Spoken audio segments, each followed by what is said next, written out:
Ayan mga megs, ang sekreto ng masarap na adobo. Pinakuluan ko na yan ng maraming tubig. Pagkatapos, hinintay kong matuyo.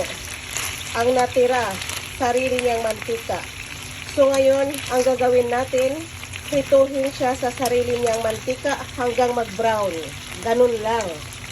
Ayan mga megs, mga inday, mga undoy. Tingnan nyo naman yan. Diba? Ang ganda ng mukha. Ito na mukha. Brown na brown. Sa kulay pa lang. Wow. Nakakagutom naman yan. Diba? Guys, sa amoy at sa kulay pa lang. Mapapasana all ka na lang talaga. Diba? Ganito magluto si nanay. Guys, tanggalin muna natin siya sa mantika. Kasi naman, ang daming mantika, no? Kaya, ganyan ang ginagawa ko kasi para yung taba ba. Ayan, tanggalin natin yung sa mantika. Itapon natin yung kunting mantika. Tapos, magtira lang tayo ng kunti para panggisa.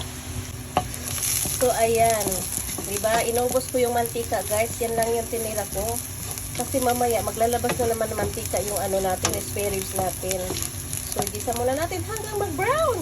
Ayan, guys. Ito na siya. Ang sekreto. Coca-Cola. Ayan, huwag kayong maglagay ng tubig sa adobo nyo. Ayan, nilagay ko na yung Coca-Cola. Isunod natin yung soy sauce, guys. Kayo na bahala tansya. Kasi ako tansya lang talaga ako, no. Hindi ko naranasan magluto ng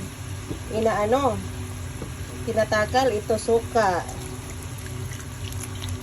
Ayan, o, diba? So, hinaan natin yung apoy. Yung talagang dahan-dahan siya maluto. Lalagyan ko na siya ng dahon ng paminta at saka paminta. Then pakuluin natin hanggang maluto.